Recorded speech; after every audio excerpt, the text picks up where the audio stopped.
It's 4:32. I'm going to call this meeting of the PPR committee to order. Let's get all my ducks in a row right here.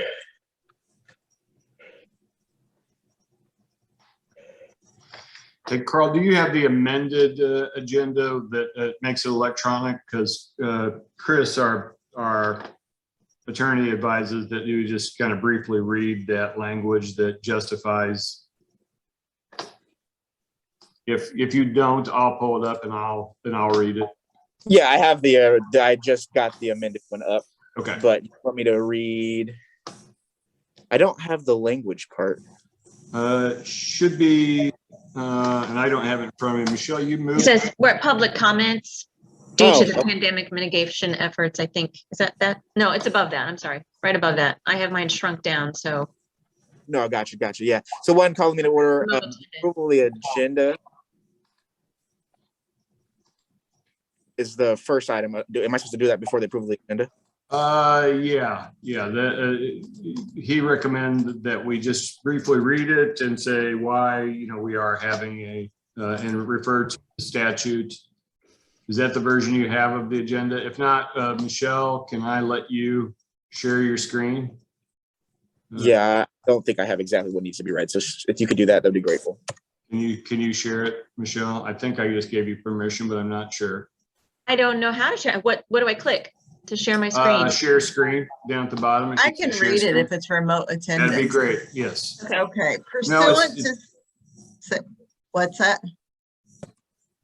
It should be that, but it says like a 7E or something like that on it, statute. Yeah. Remote attendance. Please take notice that that's where it starts. Do you see that? No. I have remote attendance pursuant to state executive orders 2020-07 and 2020-18, which temporarily suspend the in-person presence requirements and eliminate. That is no longer valid. That is no longer valid. Valid. Michelle, can you read the updated language, please? Sure. Remote attendance, please take notice that pursuant to section 7E of the Illinois Open Meetings Act, 5 ILCS 120, 7E, and the gubernatorial disaster proclamation issued by Governor J.B. Pritzker on January 3rd, 2021, the Board of Trustees for the Decatur Public Library is conducting this meeting by audio and/or video conference. That's it. Okay. Sorry about that. All right. Thank you. Thank you. All good. Whoever is running the room, will you let my other device in as well, please? Thank you. Thank you. You're welcome.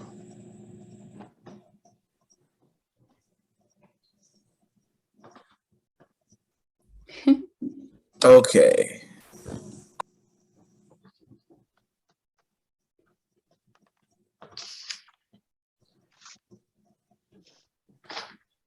Now back to our regularly scheduled programming.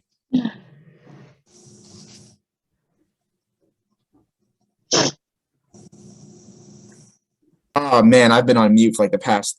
Wow. Okay. There we go.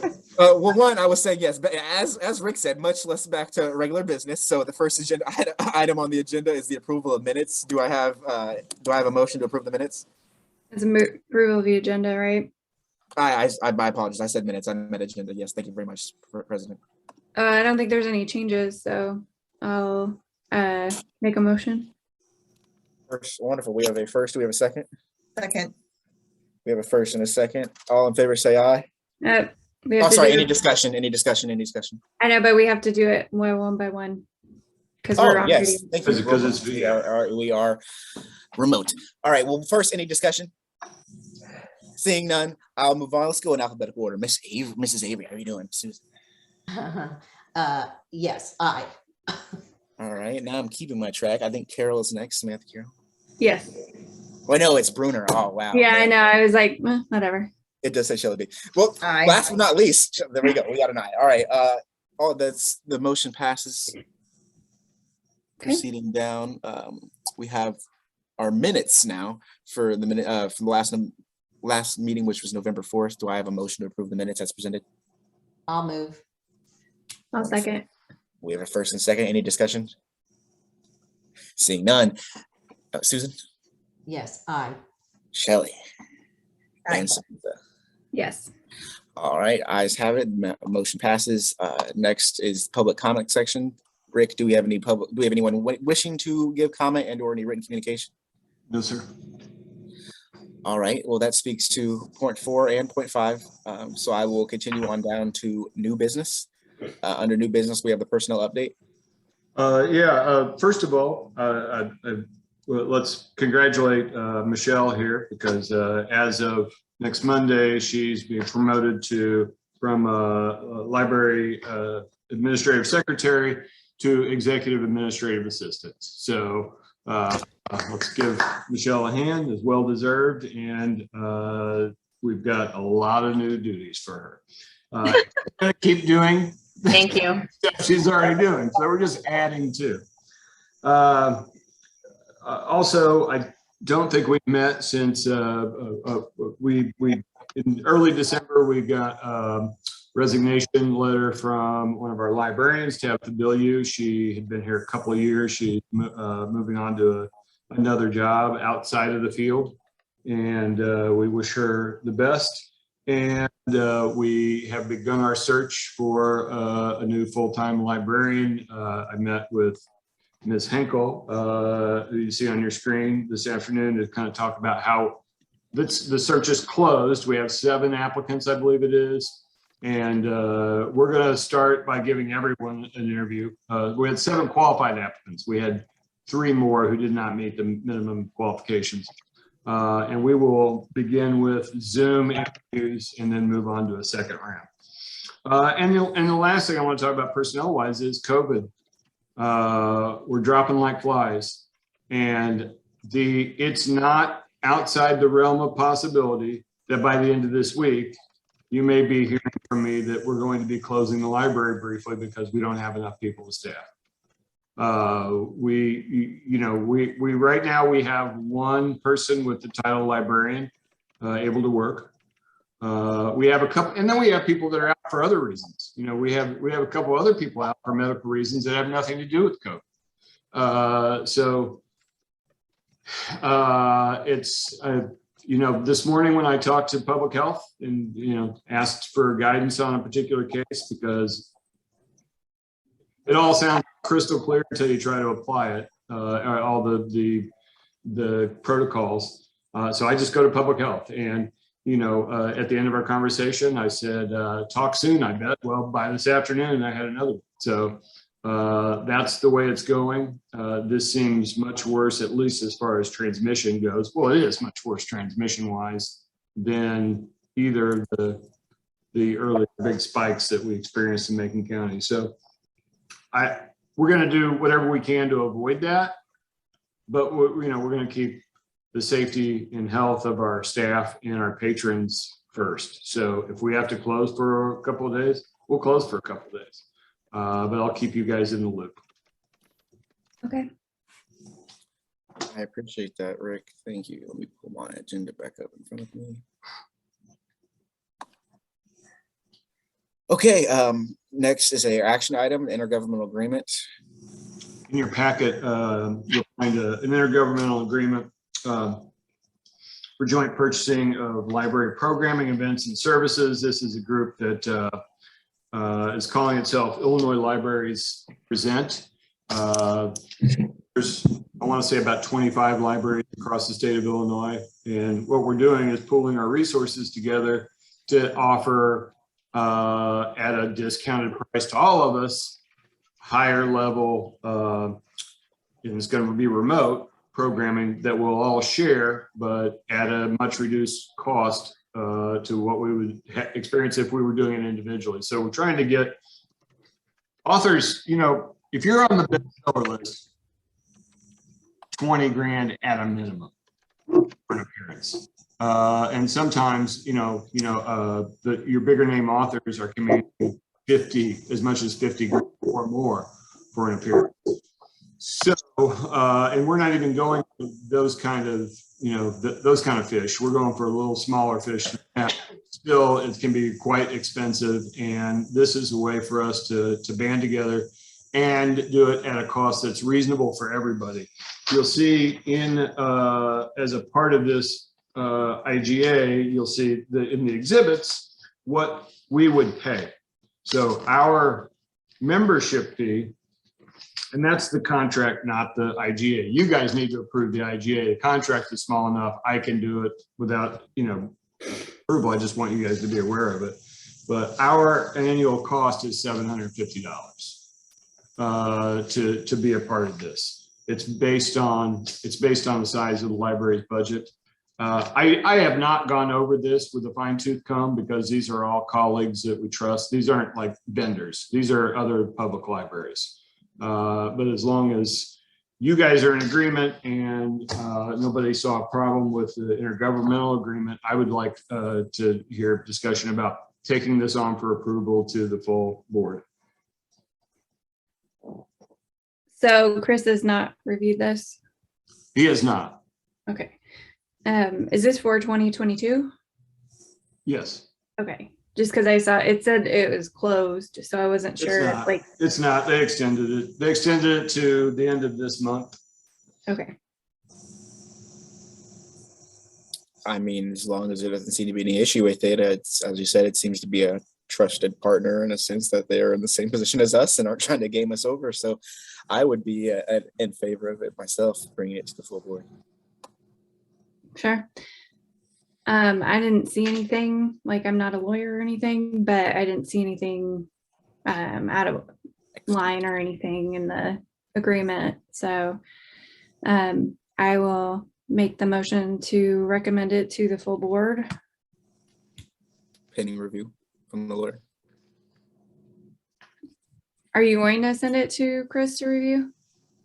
I guess we're spending the money, but if you guys want me to, I will. I mean, it bogs it down for one thing, because we know sometimes he's fast and sometimes he's not, but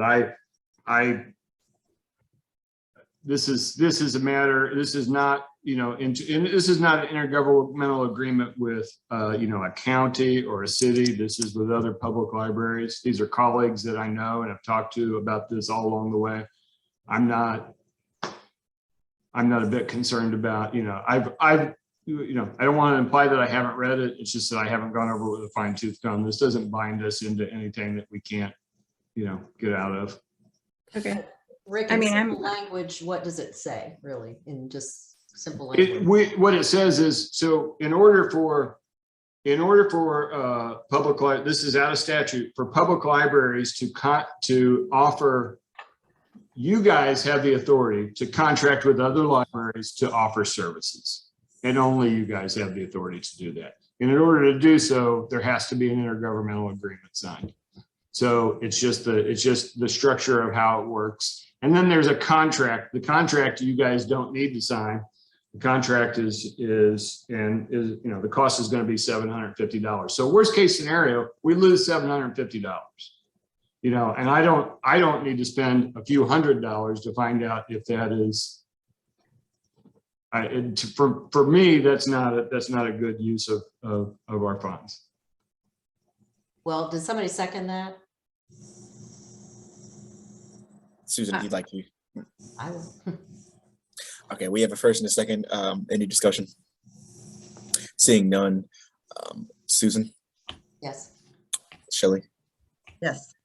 Samantha, Yes. yeah, and Carl, yes. Motion passes. Okay. Back to my agenda. City Not librarian. I'm not seeing the next item, which is, I'm sorry, this item after that. While you guys are talking, I'm going to look for that. I'm sorry. Please No, continue. you're fine. So the next item is the city librarian annual review. It's a discussion item. So I just wanted to put this on because Carl, we were potentially going to talk to HR Source. So I know Susan, you did the, compilation of everything. I'm not sure if you had a chance to look at the evaluation form from HR Source. I did, yeah, a little bit. So does anybody have any questions that want to ask like HR Source? Because we haven't scheduled a meeting yet or anything, but I mean, I like the way this is set up, but I think mainly what I would want to ask them is like, how do you suggest we, like time frame, like just kind of some best practices for it. That would be my first initial thoughts. Yep. Best practice, take the I mean, obviously we're not the only public library in the state of Illinois. So just take that template. I hate to say cookie cutter per se, but and apply it for what's most pro forma in that sense there. So that's what I'm looking at. I like that it has the self-evaluation, because I know Rick, last year we talked about that, and then we were just there wasn't really, like it gives you some prompts to kind of review your year. So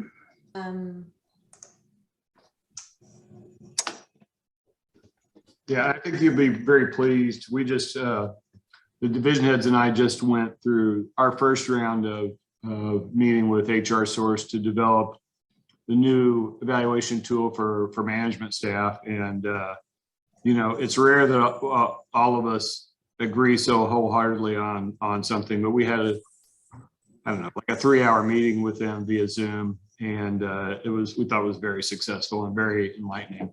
So. What do you think about this form? Does it work for you? The main thing I'm looking for, Susan, is something that is consistency. So, but also, I want you guys to feel that it's going to be useful to helping get me where you want me to be.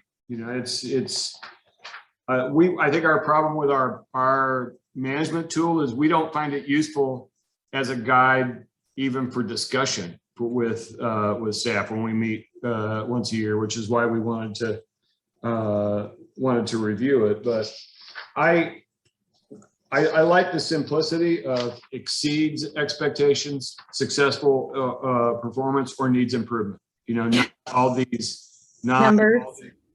What's that?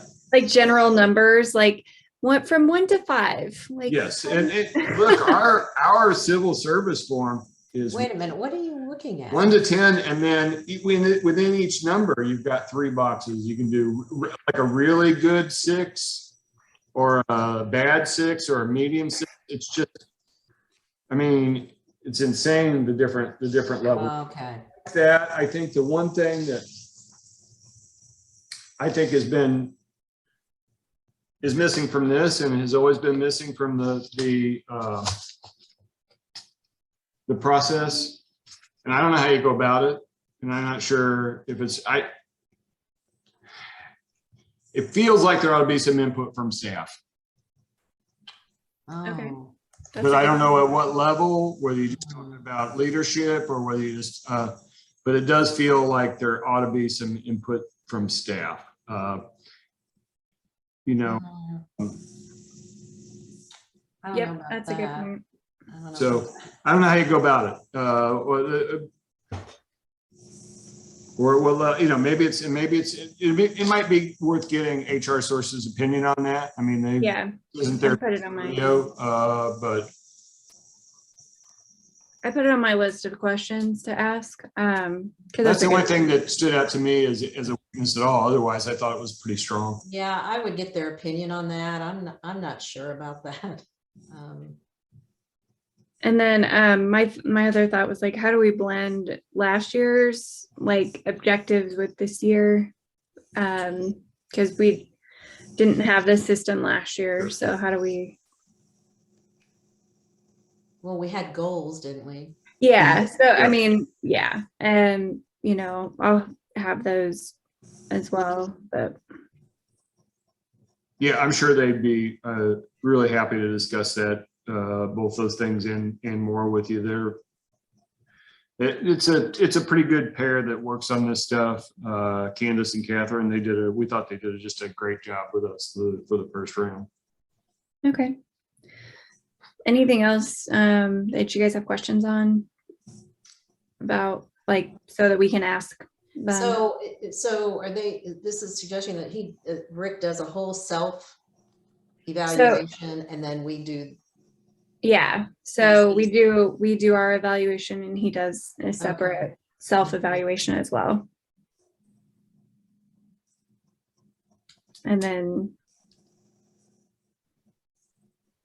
okay.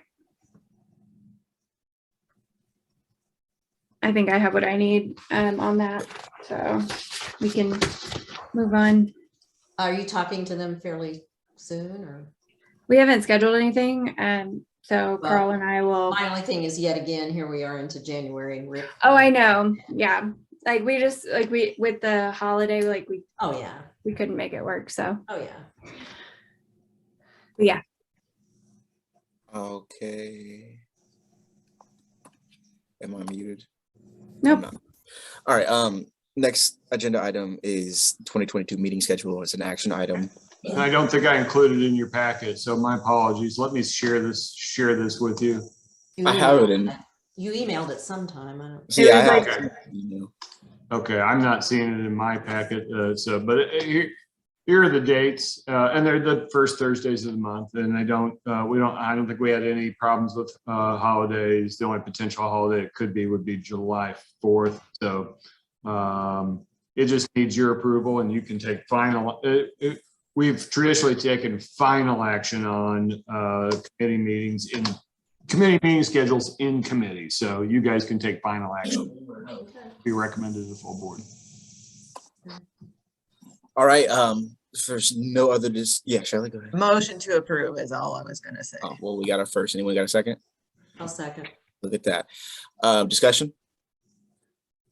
Saying none. Susan? Yes. Shelley? Samantha? Yes. And I. Motion passes.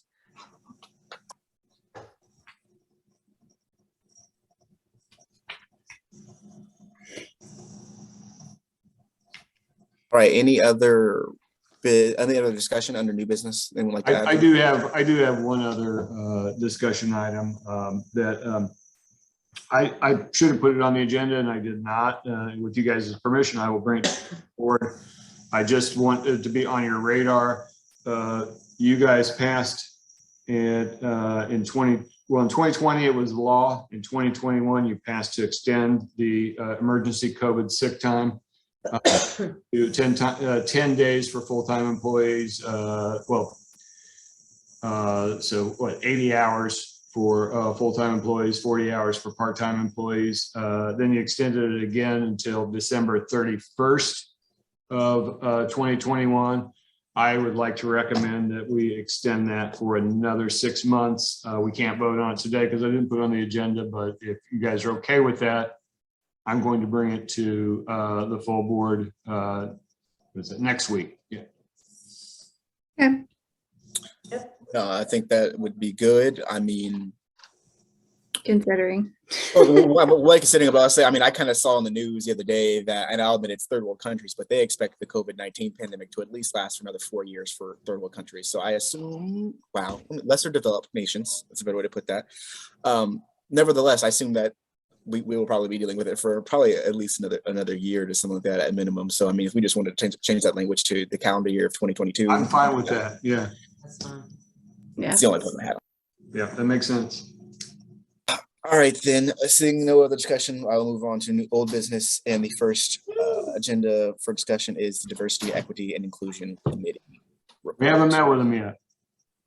Have not met with them, We yes. have not met with them yet. We set a date for a kickoff meeting with the leadership team, and last week they reached out to us, and the staff member, one of their staff had a conflict that could not be changed, so we rescheduled it. And I want to say the kickoff meeting is the 20th of, Alyssa's shaking or nodding her head. So yeah, 20th of this month. It's just, January is always crazy for me, and this one is especially crazy for a lot of reasons. So I'm not, that Michelle, I couldn't get through my best day without Michelle keeping me organized. Understood. So that meeting will be next Thursday. Do we have a time on that? I have to pull up my email and look, but It's also a full board meeting day. yeah, it is on our full board meeting day, but I believe it's a couple hours in the middle of the day with Now Alyssa's shaking her head no. Alyssa, do you know what? You're on mute. You're on mute. You're muted. It's 8 to 8:50 a.m. Okay, yeah, it's a 1 hour kickoff with leadership. And one of the things they're going to help us do is sort of give us sort of guidelines to selecting our team, our DEI team, internal team that'll lead us through the rest of the project. And I think we'd scheduled a bunch of meetings. So we've got a meeting every month scheduled, I'm pretty sure. But the one in January was supposed to take in place already, I think. I can't remember, but it got pushed back. And so we're kind of treading water there. Okay. Well, I've got that on my calendar. So to what extent I can participate in that, I know you said it's more of an internal side of things there, but I'll ask. I'm going to jot a note down to email them and see.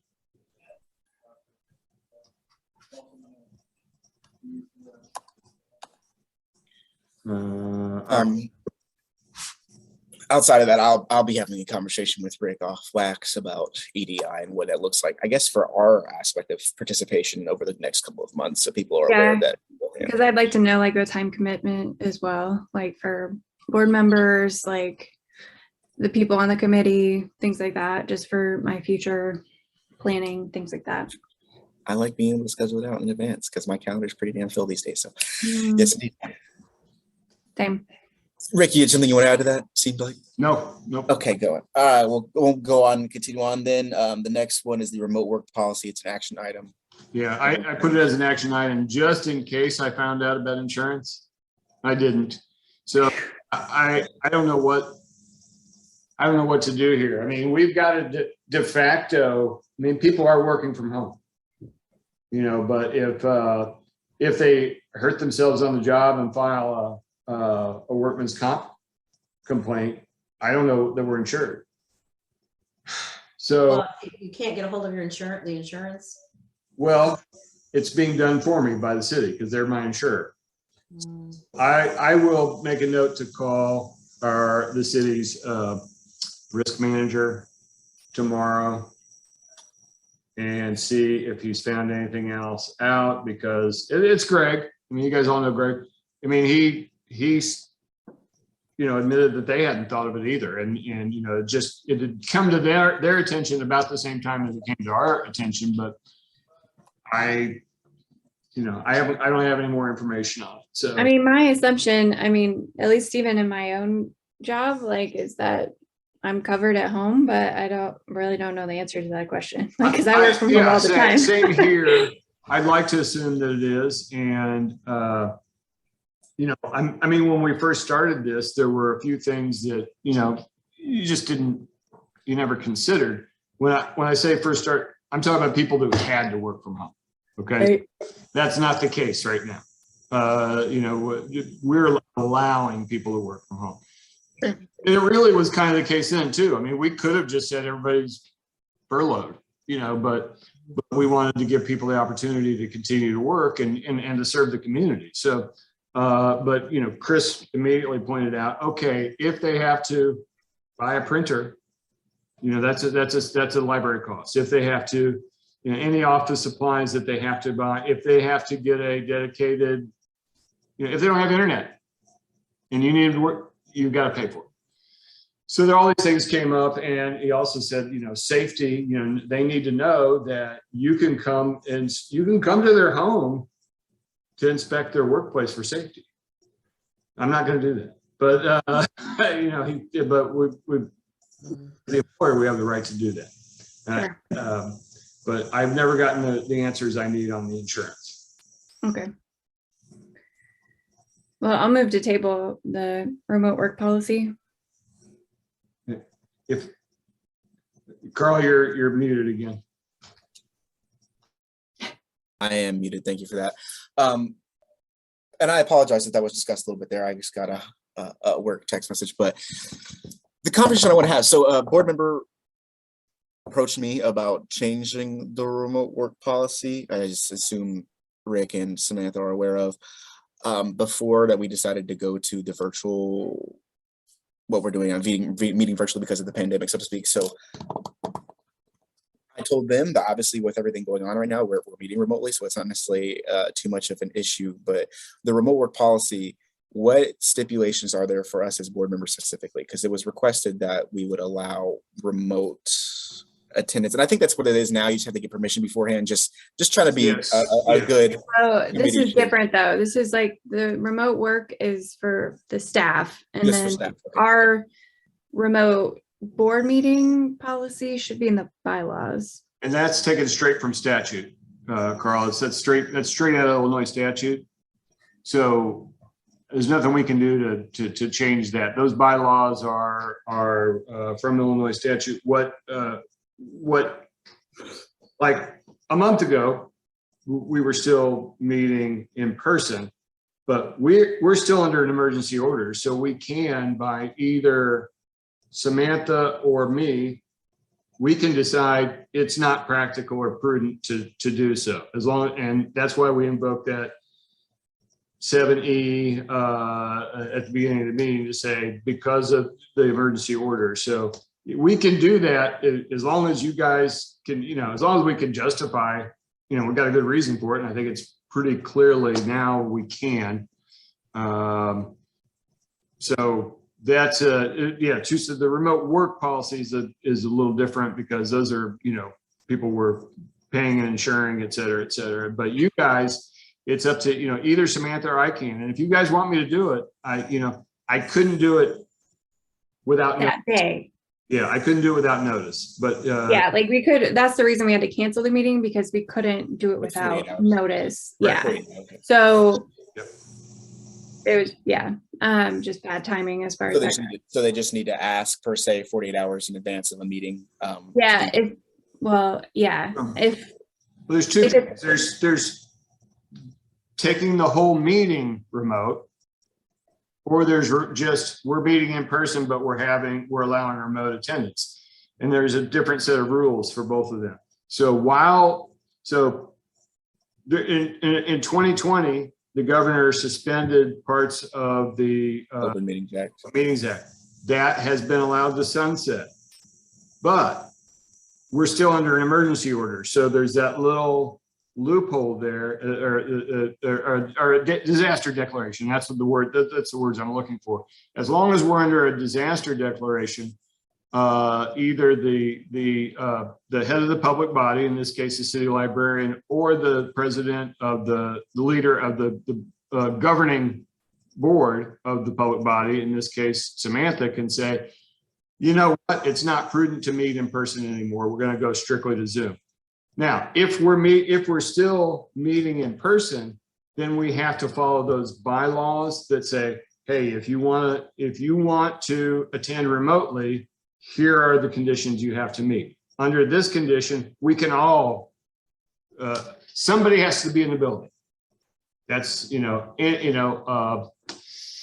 somebody has to be in the building. So I'm in the building, and it can be either from the public body or one of the trustees.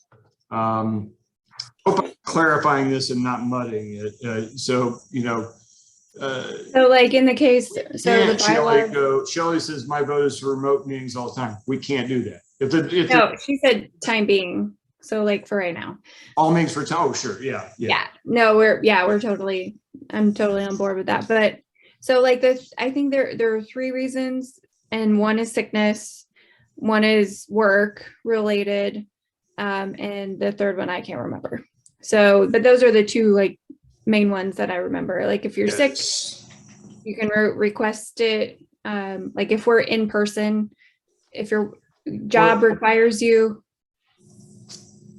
and then I don't remember. I think the third one is just a general emergency. I can pull up the bylaws really quickly. Okay. I'll share them with you, but I just want to make it clear that those aren't something that we have any wiggle room around. Right. Now, No, understood.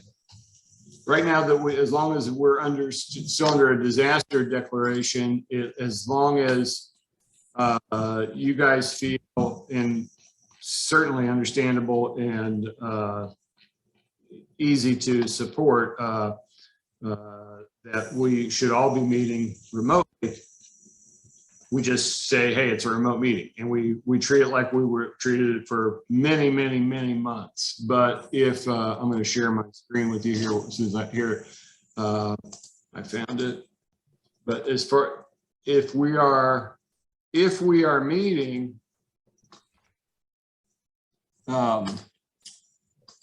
in person, these rules, these electronic attendance rules are taken straight from Illinois statute. So these are the reasons you can do it: personal illness or disability, employment purposes, business of the library, or a family or other emergency. Those are the reasons. And the head of the public body has to be notified at, X number of hours in advance.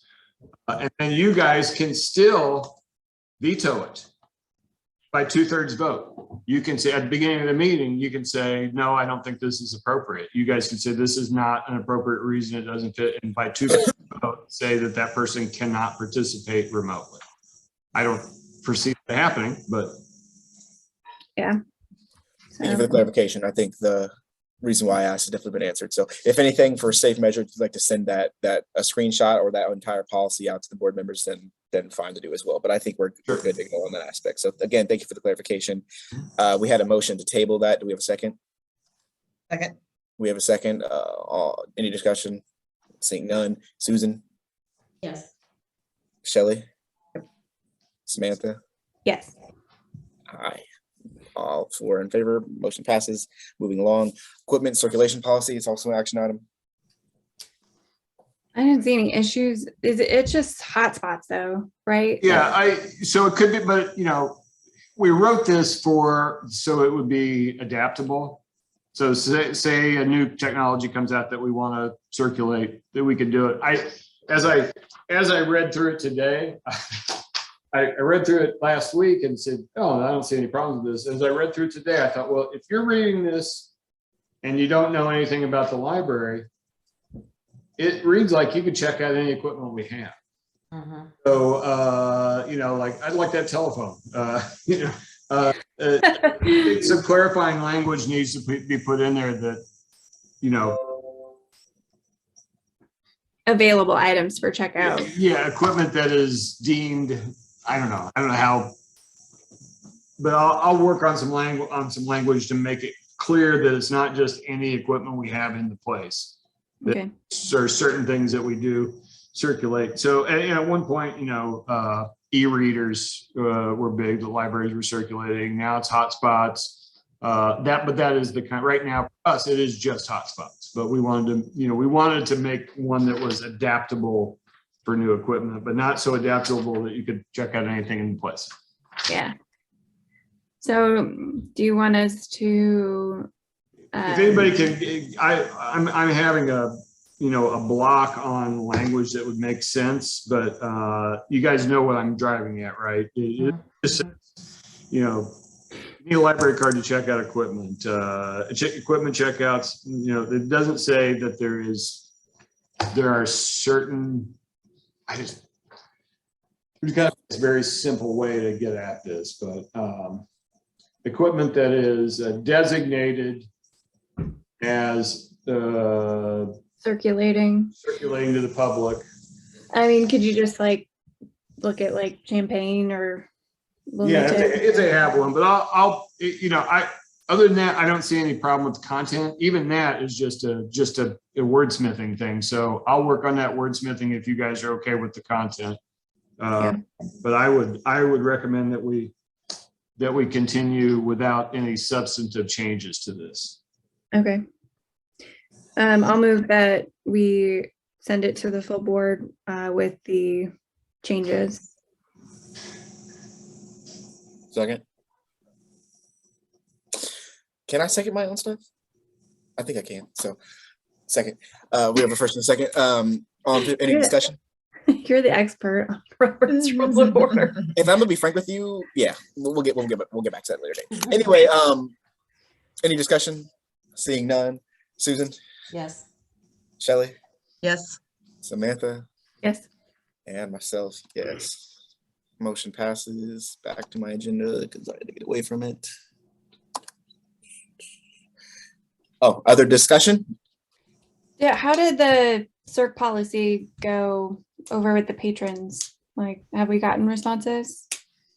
Well, there are people that are super excited about, the increase in number of DVDs, for instance, that can be checked out. I've heard anecdotally a couple of people who are happy about the new rules about children's checkouts, and that's it. I haven't heard anything else. I mean, we got media misread our press release, and I got a call from WA&D thinking that we were having trouble with kids trying to check out R-rated movies or something, and we were cracking down on it. Okay. Nope. Sounds like And- some WAD would try to pick up. Yeah, and once he understood what we really were doing, he said, "Oh, that makes sense." And now I see what you're trying to say. That is where, and maybe I'll call you and talk to you about the rest of it. You never did, so. You thought it was just. I mean, that's a way bigger story if it's Sure. children Oh, yeah, now it's R-rated more- stories. Trying Yeah, to it's- create a story. That's right. Yeah. Took all the air out. But I don't know, Alyssa or Michelle, have you guys gotten any feedback? I did not. I saw one email, but it wasn't even a Decatur Public Library patron who was upset about it. They were from out of district. And we did push the start date back for the kids checkouts because we didn't get the communication part line as quickly as we wanted to. Yeah, I didn't catch anything either really, other than just a few conversations from the reference desk saying they thought, a few patrons thought it was a nice change to the policy. Wonderful, wonderful. Any other discussion? Seeing none, I was trying to be clean and get this done in 45 minutes exactly, but 44 will have to do. So it is 5:14. I call the meeting to adjourn. Sorry, I have to take a motion. I'll move to adjourn. I'll second. And we got a second. All right. Any discussion? Oh, look at that. It's 5:15. No discussion. Susan? Yes. Shelley? Ellie, yes. Yes. And myself, yes. We are adjourned at 5:15. Good job. Everybody, stay Nice safe. job. Yeah.